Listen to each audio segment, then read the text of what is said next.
मागून फुल स्पीड मध्ये ट्रक येत होता, तिथे ब्रेक मारला त्याने, जिथे ही पट्टी दिसते काळी अशी, हे बघा हे असं ऑइल बाहेर निघते। तर मित्रांनो समोरचं जे बीच बघताय, हा सगळा जो व्ह्यू बघताय, हे आहे आरेवारे बीच।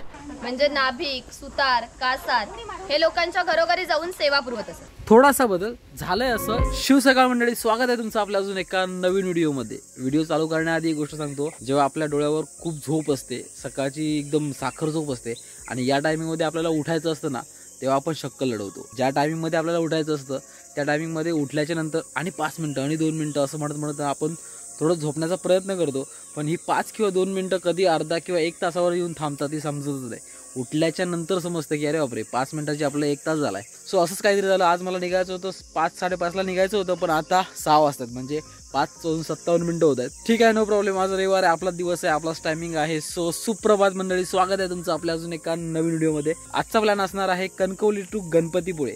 पण गणपतीपुळे जाताना कणकवलीवरून आरेवारे बीच करून त्यानंतर ओल्ड कोकण म्युझियम जे आहे गणपतीपुळ्यामध्ये, ते आपण बघणार आहोत आणि त्यानंतर आपण जाणार आहोत गणपतीपुळे बघण्यासाठी। सो निघूया फटाफट, जाऊया मोटो ब्लॉग करत आरामात गणपतीपुळे। ओके, ऑल सेट, कालू आपली रेडी आहे। तर मित्रांनो आजचा जो प्रवास असणार आहे तो असणार आहे कणकवली टू गणपतीपुळे। जसं मी तुम्हाला मगाशी सांगितलं, इथून 145 किलोमीटर आहे गणपतीपुळे आणि येताना परत तेवढाच, म्हणजे अराऊंड आपण असं धरून चालूया की 290 ते 300, 310, 11 एवढं किलोमीटर आज आपला प्रवास होणार आहे।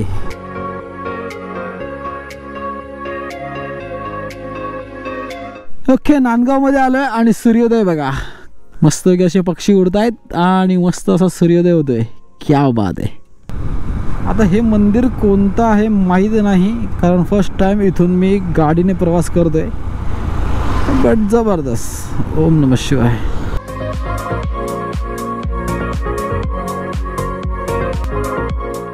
राजापूर इथून आहे 19 किलोमीटर अंतरावर आणि समोरचा व्ह्यू या बाद आहे यार, जबरदस्त।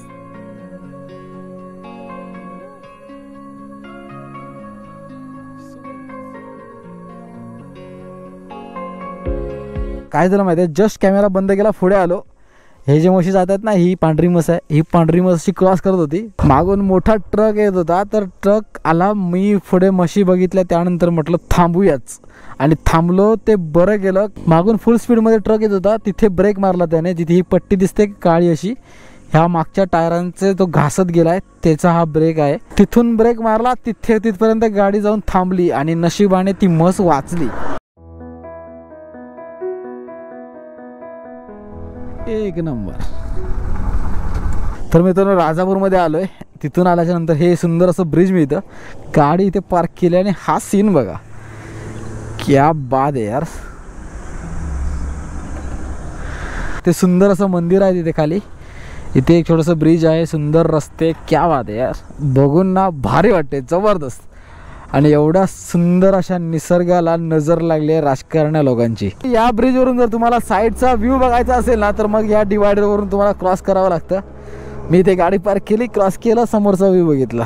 तर मित्रांनो 7:33 झालेत आणि मी आता पोहोचलो आहे बारसू या गावामध्ये, आणि बारसू या गावात मोठी हाणामारी। या रस्त्याने जात होतो, मध्येच हा सुंदर असा व्ह्यू दिसला, कॅमेरा बंद ठेवलेला, त्यामुळे शूट करता नाही आलं, म्हटलं आता 1-2 इथे फोटो क्लिक करूयात। मस्तपैकी कालूचे आणि या सुंदर अशा रस्त्याचे फोटो काढले, आता निघूया। एक नंबर। कातळ भागातून प्रवेश करता करता अचानक स्वर्गाच्या दारात येऊन पोचलोय। आता एवढं आलोच आहोत तर मग सुंदर असा समुद्र दिसतोय, मग आपण का नाही बघावा।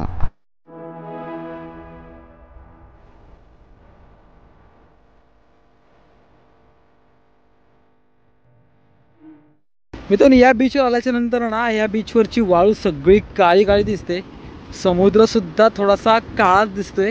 हे जे काय बघताय ना मित्रांनो, हे सगळं ह्या बीचवर पसरलेलं दिसतं, या साईडला आणि या साईडला सुद्धा। मात्र हे जे काय आहे ना, हे असं पायाला लावल्याच्या नंतर हे जर आपण पाण्यात धुतलं की त्यानंतर तिथून ना ऑइल बाहेर निघतं, ते तुम्हाला मी दाखवतो। हे बघा, हे असं ऑइल बाहेर निघते। मला असं वाटतंय की हे सगळं कुठल्या तरी ऑइल गळतीमुळे झालंय आणि हे बीच पूर्णपणे खराब झालंय. या बीचवर फिरता फिरताना तिथे लक्ष गेला, त्या साईडला तिथे कुठेतरी असं किल्ल्यासारखं दिसतंय. माझ्या बोटाच्या समोर बघितलं ना तर तिथे किल्ल्यासारखं काहीतरी दिसतंय. माझा अंदाज आहे तो एक किल्ला असावा ज्याचं नाव पूर्णगड असावं, माहीत नाही, एक अंदाज लावतोय. पुढे जाऊन बघूया काय आहे तो. जवळपास असेल ना तर जाता जाता आपण ते बघूयात. ओके, तर मित्रांनो आपल्या लेफ्ट साईडला जी नदीचं पात्र बघताय, जे ब्रिज बघताय ना, ही आहे नदी मुचकुंदी नदी. आणि मुचकुंदी नदी पुढे जाऊन मी ते समुद्राला ते पुढे जाऊन तुम्हाला दाखवतो. ओके, तर मित्रांनो लेफ्ट साईडला तुम्ही आता बघताय समोर तो आहे अथांग समुद्र. मगाशी आपण जो समुद्र बघला, बीच बघितलं तो त्या साईडला आहे. हा समोर बघताय तो अथांग समुद्र आणि हे आहे मुचकुंदी नदीचं पात्र. म्हणजे ही संपूर्ण जी नदी बघताय ही आहे मुचकुंदी नदी आणि समोर समुद्र. मुचकुंदी नदी ज्या समुद्राला जाऊन मी ते हे ठिकाण, तिथे फिशिंग चालू आहे आणि एक मासा पकडला सुद्धा. क्या बात आहे, मोठे मासे आहेत. 8:37 झाली आहेत. 1 तास 12 मिनिटाचा प्रवास आहे, म्हणजे 47 किलोमीटर अजून आपल्याला प्रवास करायचा आहे. चलो बाय बाय मुचकुंदी नदी आणि अथांग अरबी समुद्र.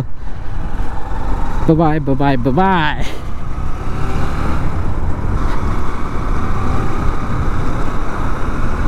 ओ हो, क्या बात है यार, क्या बात है. परत एकदा आपण स्वर्गाच्या दारात आलेलो आहोत. झरी विनायक मंदिर. ओम नमः शिवाय.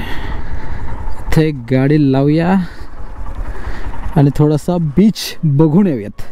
8:15 झालेत. अजून 25 मीटर आपल्याला जायचं आहे. 25 किलोमीटर जायचं आहे. पण आता एवढा सुंदर ठिकाणी आलोच आहोत आणि इथे यायचंच होतं. तर हा सगळा बीच आणि हा सगळा परिसर बघूया आणि नंतर पुढे जाऊयात. ते भाटिये बीच आणि हे भाटिये ब्रिज आणि इथून दिसणारा हा सुंदर असा हा सीन. क्या बात आहे. ट्रॅफिक पुढे काम चालू आहे त्यामुळे ना तिथे ट्रॅफिक झालंय. इकडे बघावं ना तिकडे सौंदर्य. ओके, 10:03 झालेत आणि मी पोचलोय आरेवारे बीचला. आपल्या लेफ्ट साईडला ह्या साईडला हे आहे आरेवारे बीच. तिथून ना एक पॉईंट आहे मस्तपैकी, इथून हा सगळा परिसर बघता येईल. तिथून आपण हा सगळा परिसर बघूयात.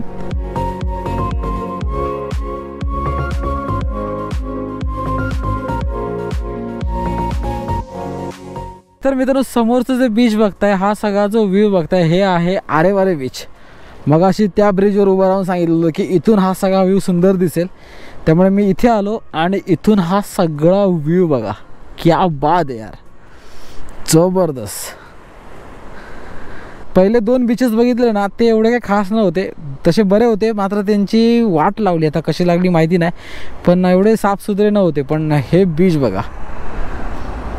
हा सगळा भाग बघितला ना की मला देवगडकडे जाताना आपला कुणकेश्वरच्या इथे जो काय मागचा भाग आहे ना त्याची आठवण येते. कारण कुणकेश्वराचं असं मंदिर आहे, त्यानंतर असा एक डोंगर आहे. तो डोंगर आता खचतायत, असाच काहीसा मार्ग तिकडे बनवत आहेत. आता बघूया कधी बनता येतो. पण जेव्हा कुणकेश्वराच्या मागचा जो रोड बनवत आहेत नवीन, तो रोड झाला तर काहीसा असाच रोड दिसेल आणि या रोडवरून असा काहीसा तो सगळा सीन दिसेल. हे बघा एक सुंदर असं बीच. क्या बात आहे. आता मगाशी बघितलं ते आरेवारे बीच, आता हे एक दुसरं बीच आहे. मला वाटतं आरेवारेचंच असेल, पण क्या बात आहे. एवढंच बोलू शकतो. व्ह्यू बघा यार.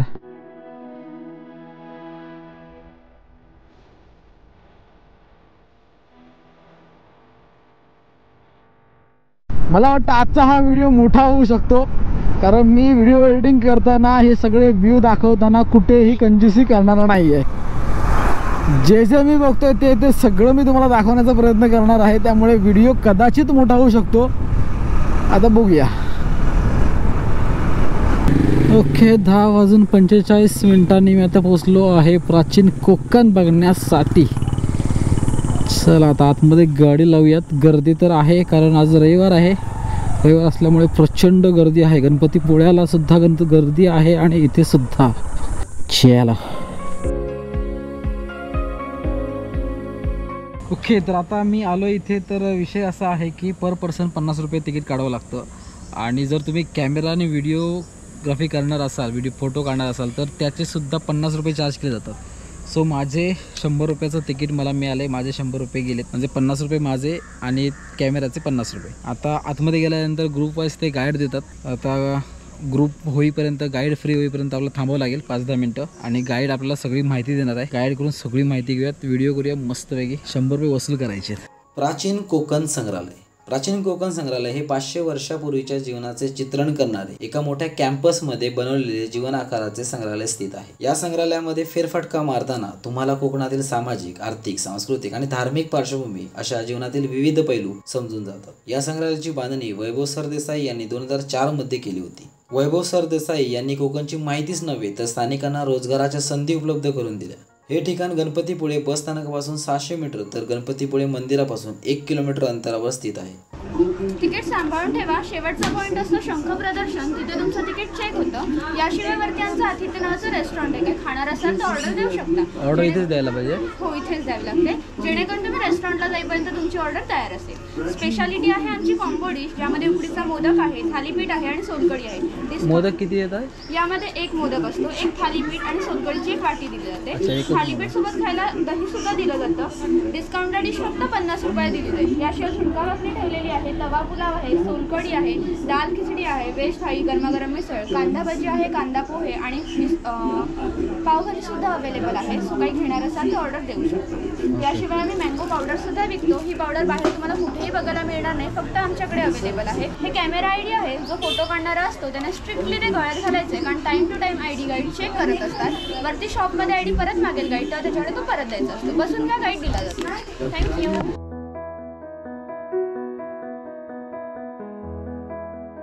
ज्यांच्याकडे कॅमेरा तिकीट आहे त्यांनी जाताना फोटो काढून घ्या, परत येताना रस्ता वेगळा. नमस्कार, मी सिद्धी प्राचीन कोकणमध्ये आपले स्वागत करते. Konkan tourism development and research centre ही आमची संस्था आहे आणि या ठिकाणी आम्ही पर्यटनातून रोजगार निर्मिती हा विषय घेऊन येथे काम करतो. आपली संस्कृती ही निसर्गातून फुललेली आहे. पूर्वजांनी विविध वनस्पती आणि प्राणी यांना देवत्व बहाल करून त्यांच्याविषयी कृतज्ञता व्यक्त केली. पूर्वी प्रत्येक गावात राखीव जंगल असे, त्याला देवराई असे म्हणत. त्यातील वनस्पती किंवा प्राणी यांची हत्या केल्यास ते पाप समजले जाते. विविध धार्मिक ग्रंथांचा अभ्यास करून आम्ही इथे एक नक्षत्रबाग तयार केली. प्रत्येकाच्या जन्म नक्षत्रानुसार एक वृक्ष हा आराध्य वृक्ष म्हणून मानला जातो आणि त्याची पूजा अर्चा केल्यास त्या व्यक्तीला धन, सौख्य आणि आरोग्य प्राप्त होते.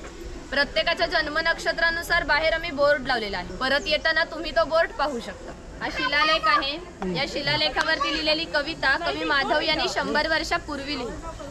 चिपळूण येथे झालेल्या पहिल्या कोकण मराठी साहित्य संमेलनामध्ये या कवितेला कोकणाची प्रातिनिधिक कविता म्हणून स्वीकारण्यात आली. या कवितेमध्ये कवीने कोकणच्या निसर्ग सौंदर्याचे सुंदर वर्णन केले आहे.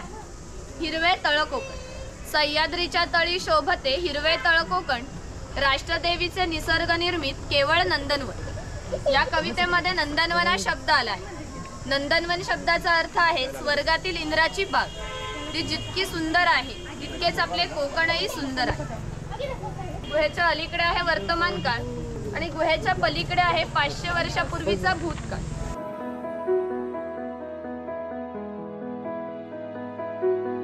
हे भगवान परशुराम आहेत. आपल्या पुराणामध्ये असा उल्लेख केलेला आहे की हजारो वर्षापूर्वी भगवान परशुराम होऊन गेले.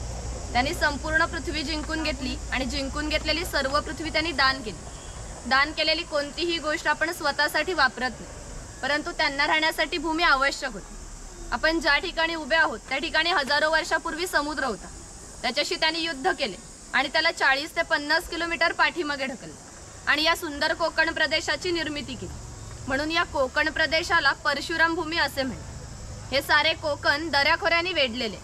सूर्याची किरणे जमिनीपर्यंत पोहोचू शकत नाहीत एवढी दाट अरण्ये, वाघ, अस्वल, गवेरेडे यासारखी जंगली श्वापदे, 200 ते 250 प्रकारच्या औषधी वनस्पती, शेकडो प्रकारचे मासे, दुर्मिळ कासवे, सुसर, मगर यासारखे प्राणी येथे पाहायला मिळतात.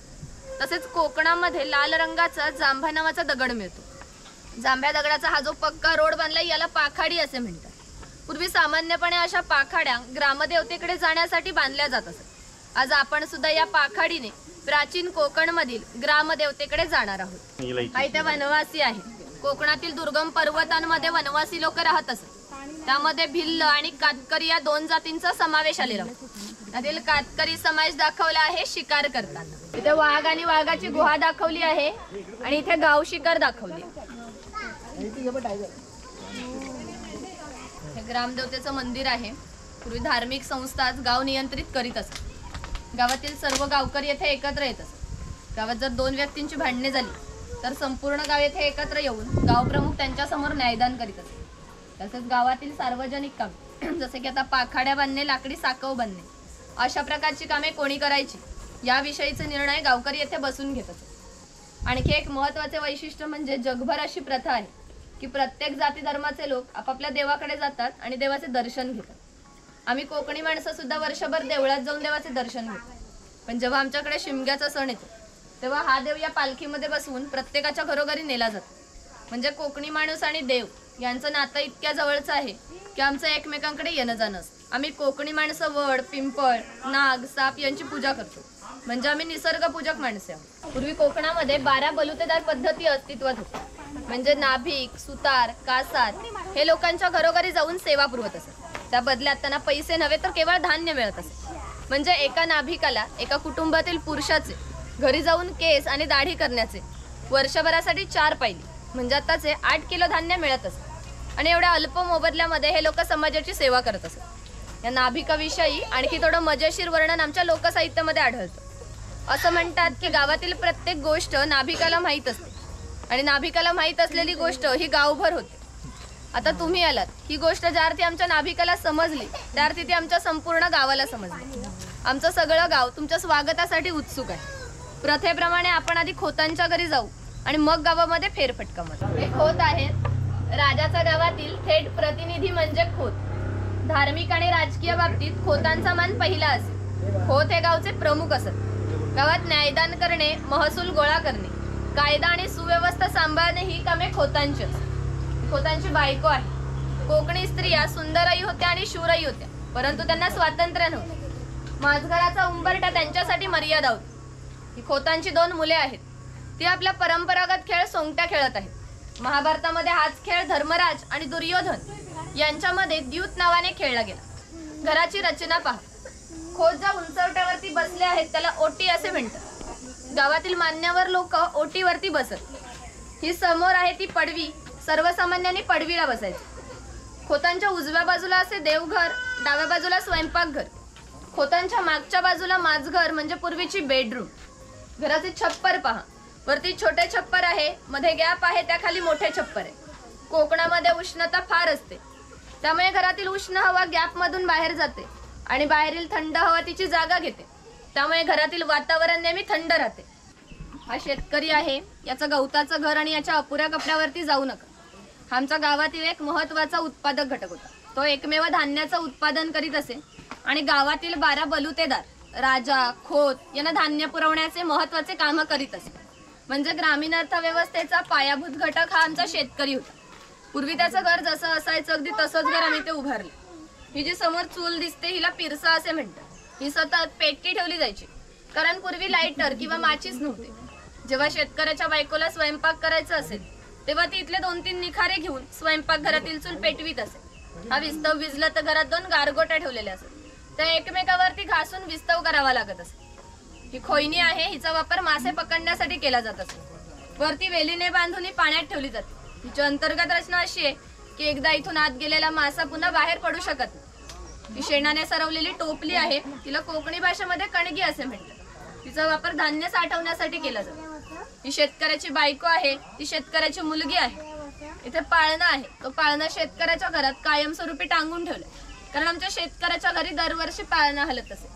प्रत्येक शेतकऱ्याला 8 ते 10 मुले असत. थोडक्यातच पूर्वीच्या काळी एकत्र कुटुंब पद्धती अस्तित्वात होती. हे उचल आहे. याचा वापर कपडे सुकत घालण्यासाठी केला जात असे आणि ते कोकणातील गौरी गणपतीचा सण दाखवला आहे. सुतार आहे. गावातील 12 बलुतेदार दाखवताना जे अधिक कौशल्यवान आहेत तेथे आम्ही दाखवले आहेत. त्यांपैकी हा सुतार आहे. सुताराचे खरे काम शेतकऱ्याला लागणारी लाकडी अवजारे बनवून देणे. हा सावंतवाडीचा सुतार आहे. सावंतवाडीतील लोकांचे लाकडावरील कोरीव काम हे जगप्रसिद्ध आहे. त्यांच्या काही हस्तकौशल्यांच्या वस्तू तुम्हाला आमच्या हस्तकला समन्वय केंद्रात पाहायला मिळतील. इकडे दरवेश दाखवला आहे अस्वलाचा खेळ करताना. ज्याप्रमाणे शेतकऱ्याला लागणारी लाकडी अवजारे बनवून देण्याचे काम सुतार करीत असे, त्याचप्रमाणे त्याला लागणारी लोखंडी अवजारे बनवून देण्याचे काम हा लोहार करीत असे. उदाहरणार्थ कोयता, कुऱ्हाड, नांगराची फाळ. 500 वर्षापूर्वी कोकणाची राजकीय परिस्थिती अस्थिर होती. बरेचसे लोक सैन्यामध्ये होते. त्यांना लागणारे लोखंडी ढाली व तलवारी बनवून देण्याचे काम हा लोहार करीत असे. याचा आणखी एक वैशिष्ट्य म्हणजे अजूनही कोकणातील खोत व मराठा ज्यांच्याकडे काहीशे वर्षापूर्वीची तलवारी आहे त्यांना अजूनही गंज आलेला नाही. दर दसऱ्याला त्यांची पूजा केली जाते. हा तेली आहे. आम्ही कोकणी माणसं आपल्या जेवणात खोबरेल तेलाचा वापर जास्त प्रमाणात करत असू. शेतकरी आपल्या बागेतील खोबरे स्वतः या तेलाकडे घेऊन जात असे आणि तेली त्याच्या देखत तेल पडून देत असे. हा तेलाचा घाणा आहे, याला खुंट असे म्हणतात. यामध्ये खोबरे घातले जाते. हे जे उभे लाकूड आहे याला कोकणी भाषेत लाट असे म्हणतात. या लाटेला हे आडवे लाकूड अशा तऱ्हेने बांधले जाते की जेणेकरून ही लाट उभी राहते. या ठिकाणी जोखडाला बैल बांधला जातो आणि इथे या आडव्या लाकडावर दगड ठेवून तेली स्वतः त्यावर बसतो आणि हे सर्व वजन घेऊन बैल गोल फिरवला जातो व त्यामुळे आतील खोबरे रगडून त्याचे तेल निघते. पूर्वी प्रत्येक व्यवसाय हा जातीनिहाय होता. व्यवसाय निवडीचे स्वातंत्र्य नव्हते. प्रत्येकाला आपापल्या जातीचाच व्यवसाय करावा लागत असे. म्हणजेच बांबूच्या वस्तू बनवून देण्याचे काम हा पुरुष करीत असे. ही कणगी आहे ती घरी नेऊन तिच्यामध्ये धान्य ठेवून ते बाहेरून शेणामातीला लिंपून घेण्याचे काम शेतकरी करीत असे. अशी श्रमविभागणी केलेली होती. फुलाची परडी आहे, हे सूप आहे आणि ही रोवळी. हिचा वापर धान्य धुण्यासाठी किंवा आजही धार्मिक कार्यात केला जातो. जेव्हा आपल्याकडे शुभकार्य असते तेव्हा घरातील कुमारिका किंवा सौभाग्यवती स्त्रिया या रोवळीमध्ये दिवा ठेवून हातात घेऊन उभ्या असतात. जर शुभकार्य पार पडण्यापूर्वी हा दिवा विझला तर ते अशुभ मानले जाते. अजूनही आमच्या चाकरमान्याचे जर मुंबईला लग्न असेल तर ही रोवळी गावावरून मुंबईला पाठवली जाते. ते स्वयंपाकघर आहे. प्रत्येक समाजाची स्वतंत्र अशी खाद्य संस्कृती असते. कोणत्याही दोन समाजाची खाद्य संस्कृती समान नव्हती. म्हणजेच कोकणी माणसांची चविष्ट अशी खाद्य संस्कृती आहे. आम्ही कोकणी माणसं आपल्या जेवणात भात व मासे मोठ्या प्रमाणात खातो. कोकणात येऊन माशाची आमटी, उकडीचे मोदक व भाजणीचे वडे न खाणे म्हणजेच कोकण अनुभवल्यासारखे आहे. पूर्वी घरामध्ये दगड मातीच्या वस्तू असतात. समोर हे जे जातणीसारखं दिसतं त्याला गिरट असं म्हणतात. म्हणजे जातणीमध्ये धान्य दळून निघते तर गिरटामध्ये भात घातले जाते तेव्हा अख्खा तांदूळ बाहेर निघतो व कोंडा बाजूला होतो. आणि मोदक पात्र आहे म्हणजेच कोकणी कुकर. याच्यामध्ये खाली पाणी घातले जाते. चाळणीवर केळीचे पान ठेवून यावर मोदक ठेवले जातात. झाकण लावून हे मोदक पात्र चुलीवर ठेवले जाते जेणेकरून आतील मोदक शिजवून निघतात. पुरण यंत्र आहे. याच्यामध्ये इथे डाळ घातली जाते आणि हे दोन्ही रड उलट फिरवले जातात जेणेकरून आतील डाळ वाटून निघते आणि तिच्या गोड पुरणपोळ्या बनवल्या जातात.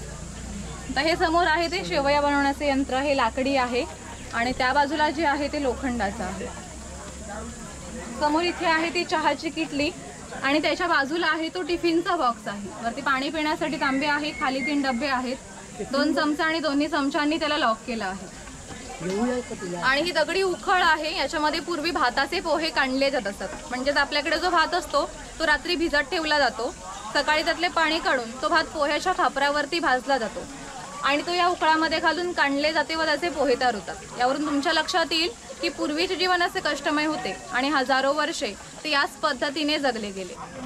कासार आहे. मगाशी सांगितल्याप्रमाणे 12 बलुतेदार लोकांच्या घरोघरी जाऊन सेवा पुरवत असतात. त्याचप्रमाणे हा कासार या मुलीच्या घरी आला आहे.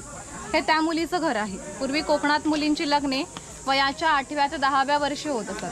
तोपर्यंत हा कासार या मुलींना बांगड्या भरण्याचा कोणताही मोबदला घेत नसे. ज्यावेळी या मुलीचे लग्न होई त्यावेळी या मुलीचे वडील या कासाराला एक सोन्याचा छोटासा दागिना देत असत. याच्या व्यतिरिक्त कोणताही मोबदला या लोकांना मिळत नसे. म्हणजेच हा कासार या मुलीला 8 ते 10 वर्ष क्रेडिट देत असे. म्हणजेच पूर्वीची समाजरचना ही एकमेकांच्या विश्वासावर आधारलेली होती. थोडक्यात 12 बलुतेदार आपली कामे कोणत्याही नफेतोट्याचा विचार न करता केवळ कर्तव्य म्हणून करत असत. ज्या ठिकाणी उंचावर 12माही पाणी असे ते धरण बांधून प्रत्येकाच्या घरोघरी पाणी पाटाने नेले जात असे. याच पाण्यावर आमच्या नाळी पोपळीच्या बागावर उन्हाळी भातशेती होत असे. उन्हाळी भातशेतीला भरपूर पाणी लागत असे. तेवढे पाणी प्रत्येक गावात उपलब्ध होत असे. ग्रामदेवतेनंतर पाणवठा हे एकमेव असं ठिकाण आहे जिथे सगळा गाव एकत्र येत असे. लहान मुले मासेमारी करण्यासाठी व आंघोळीसाठी येत. स्त्रिया पाणी भरण्यासाठी व कपडे धुण्यासाठी येत. थोडक्यात आमच्या ग्रामीण जीवनाचे मध्यवर्ती केंद्र हा पाणवठा. हा इथे धनगर आहे. धनगर या मराठी शब्दाचा अर्थ आहे की ज्याच्याकडे भरपूर धन आहे. पूर्वी हा धनगर समाज इतक्या दुर्गम ठिकाणी राहत असे की तिथून त्यांचा पहिला बस स्टॉप देखील 10 ते 12 किलोमीटर अंतरावर असतो. लोक ज्यावेळी गावात येत त्यावेळी पायात चामड्याची वाहना, हातात घुंगराची काठी व खांद्यावर फाटकी घोंगडी या वेशभूषेत येत असत. असे असले तरी प्रत्येक जणकडे 100 ते 125 गाई व 5 ते 25 म्हशींचा मालक असेल. प्रत्येक गाई म्हशींची किंमत 8 ते 10 हजारापर्यंत असते. जर या सर्वांची विक्री करायची म्हटली तर यांची किंमत काही लाखात जाते. इतक्या धनसंपत्तीचा मालक हा धनगर होता. ओके, गाईडचं काम झालंय. आता ते मोदक आणि जे काय आहे 50 रुपयामध्ये डिश ते घेतो, खातो आणि नंतर पुढे जाऊया. चला, शंकर प्रदर्शनपर्यंत आलो. तिथे अलाउड नाही आहे फोटो व्हिडिओ, मग आतमध्ये नाही गेलो, मी बाहेरच आलो आहे. आता इथून पुढे काय दिसतं ते बघूया आणि खाली जाऊयात. ओके, 12:34 संपूर्ण प्राचीन कोकण बघून झालं, समजून घेतलं, सगळं झालं. जेवढं शूट करता आलं तेवढं करून झालं. कारण इथले गाईड जे आहेत ना, हे चांगली माहिती देतात. आज रविवार असल्यामुळे आणि मे महिना असल्यामुळे, सुट्टीचे दिवस असल्यामुळे गर्दी मात्र प्रचंड आहे. त्यामुळे सगळं त्यांना फास्ट करावं लागलं. या सगळ्या फास्टच्या प्रोसेसमध्ये जेवढं मला जमलं तेवढं मी शूट वगैरे केलं, फोटो वगैरे क्लिक केलेत. आता याचा रिझल्ट काय येतोय ते मला एडिटिंग करताना समजेल. सो आता हा सगळा भाग बघून झाला आहे. आता आपण जाऊयात गणपतीपुळ्यातील गणपतीचं प्रसिद्ध ते मंदिर आणि त्याचं दर्शन घेण्यासाठी. हो, प्रचंड गर्दी, ऊन पण तेवढंच आहे. समोरच्या गर्दीतून कालू इथपर्यंत आणली. इथे येईपर्यंत मला 1:05 एवढा वेळ लागला. आता एक काम करतो, 5-10 मिनटं इथे बसतो दर्शनासाठी. प्रचंड गर्दी आहे, तुम्हाला दाखवतो पुढे जाऊन. या संपूर्ण गर्दीमध्ये जर मला चान्स वाटला जाऊन दर्शन घ्यायचं तर जाऊन मी दर्शन घेतो, नाही तर मग सिनेमॅटिक शॉट घेतो. ते तुम्ही बघा आणि नंतर पुढे जाऊयात. ओके, तर आता 1:52 झालेत. 1:05 मी इथे येऊन बसतो, मस्तपैकी आराम केला. आता जाऊन दर्शनाची काय सोय होते का बघूया आणि त्यानंतर बाकीचा बाहेरचा सगळा परिसर बघूया.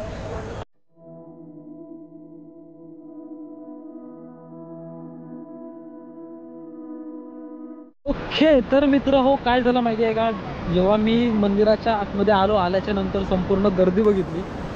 एवढी मोठी गर्दी बघून, चपलांची अवस्था बघून, लाईन बघून म्हटलं या टायमिंगमध्ये आलो आहे तर दर्शन न घेता जाऊयात. नेक्स्ट टाईम कधी येऊ तेव्हा दर्शन घेऊन जाऊया असा विचार केला आणि मी या बीचने इथपर्यंत आलो. इथे आल्याच्या नंतर मात्र मला सुंदर असं दर्शन मिळालं. ते म्हणजे एक छोटीशी वाट होती, त्या वाटेने मी आतमध्ये गेलो आणि सुंदर हवं तसं मला गणरायाचं सुंदर असं दर्शन मिळालं. दर्शन घेतलं, 2 मिनटं थांबलो आणि आता परत त्याच ठिकाणी आलो ज्या ठिकाणी मी मंदिराचं दर्शन घेतलं.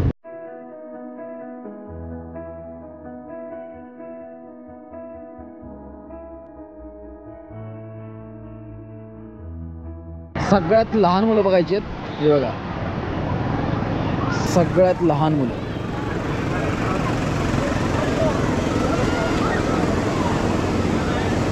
इथे अजून कोणता टाइमपास होत नव्हता म्हणून टाइमपास केलाय.